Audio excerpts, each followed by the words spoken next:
Hi guys, welcome back to my channel. So my name's Mariam. If you're new to this channel, please remember to like, share and subscribe just down below, and also turn on your notifications so that every time I upload a new video you get a notification.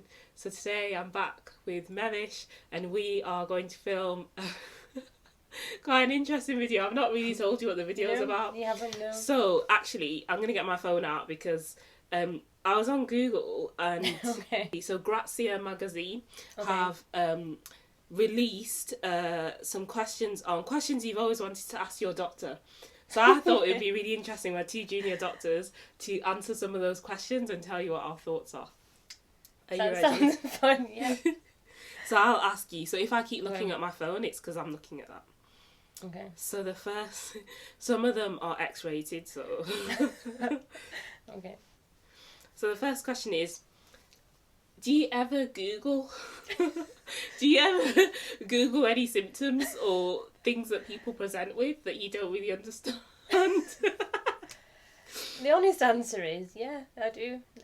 It's not that you Google the symptoms, because you can't put headache, fever, shortness of breath together and come up with a diagnosis. But if you are thinking about a diagnosis, then you might put it into Google and come up with a list of other diagnoses it could be. And so basically she's called Dr. Google. So I do use Google, but I only use Google with things that I don't understand. So if, say, it's something that we practiced in, like, learnt in medical school, like, ages and ages ago, because medical school was, what, 5 years ago? How long? I don't know. 5 years ago. I'll definitely Google it just to remember what it means. And so I don't look dumb in front of the patient. Yeah, I mean, I don't use it on a regular basis, but if there's new research coming out about treatment and then you need to know about the side effects of the treatment and how many people did it work on before you prescribe it, then it's important to have a look at the journals out there. You're so silly. Okay, what's the most common thing people come in with for you? So you work in general medicine. Yeah. So what's the most common thing people come in with? So obviously a lot of my work is hospital based, so when I see them, they're actually, fairly quite ill. We seem to have like pneumonias and chest infections all so I year think round. it depends on the time of the year, doesn't it? It does, yeah. So I do anaesthetic, so people just come in with, they come in pre-surgery. So we will see patients at this time of the year, lots of hip fractures on the emergency list. Yeah, that's it. And then just standard, there might be large surgeries, I don't know, loads of things. Yep. So the next question. Are you ready for this question? Come on. So, just a disclaimer, we're doctors and this is a professional channel, so what is it actually like when you're looking at somebody's private parts? It's actually... I think that's a really important question because yeah. actually we are human as well, and as much as the patient comes in and they're worried about getting undressed and showing that doctor or the nurse their private parts, we get the same feeling, embarrassed and things, looking at someone else's private parts. I don't know, I don't get embarrassed. Like, for me, it's just another organ. It's the same as examining your tummy or your chest. Just another organ. It's, honestly, but however, if so I went... treat somebody's down below the same as somebody's heart or liver? Oh my goodness. Well, I would do the examination relevant to that organ. So I wouldn't have a listen to somebody's private parts, would I? We've seen it 1,000,000 times. Yeah. So it's not that embarrassing. I think I'm more worried about what the patient is thinking and going through, because I've been a patient myself. So I've gone to have cervical screening at my GP, and I get like worried and a bit like embarrassed when I'm getting undressed for them to just do a speculum examination. So I think I worry about what the patient thinks rather than I think being embarrassed it's about just about making them it. comfortable. It's about making patients comfortable. And this is such a strange question. Who is more nervous getting naked, men or women? That's easy. I think it depends. I think if you're a female doctor, then females are... Definitely women. Men will want to take their clothes off straight away, like, yeah. Not always. For younger people. So yeah, younger people definitely. I think if a woman's given birth, then there is no problems in the future. When I give birth, there's always...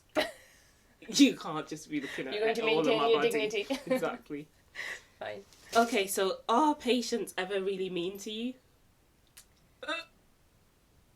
They can be. They can be. I think if patients are waiting a long time to be seen or to get treatment, then it's obviously frustrating, and sometimes they take the frustration out on you. And I suppose it's just about knowing it's not personal. That's all.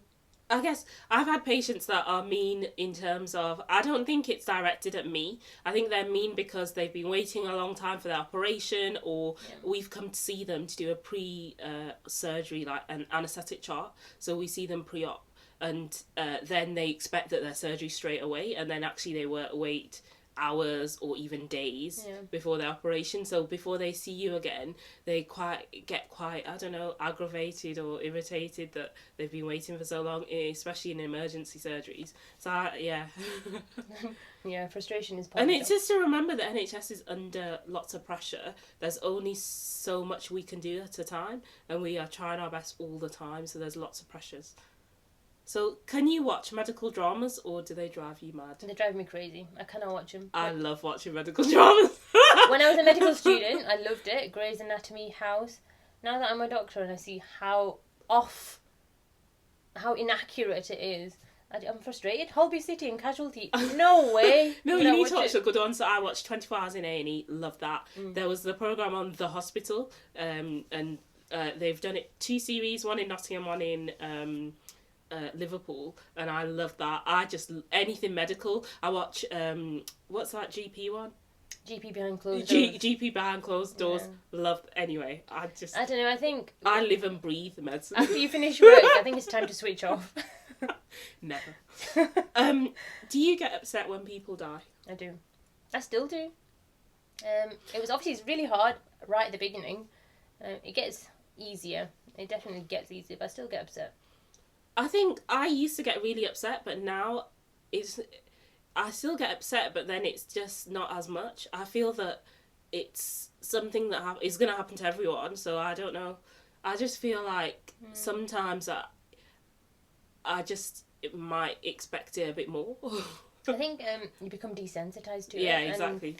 I think the more experience you get, the more earlier you can recognise that someone might pass away, so you can still mentally prepare yourself. Are you afraid of dying? No. I think death is part of life. I'm afraid of dying. For sure. Yeah, that's just my comment. This is interesting. I think this is really weird. What is it? What happens if you fancy one of your patients? I'm married, so I don't fancy anyone. Well, I'm still on the lookout, so... to be honest, young, healthy people don't tend to come into hospital. It tends to be older generation, and they're above the age group that I tend to target in my personal life. I think it's difficult because we've got professional standards.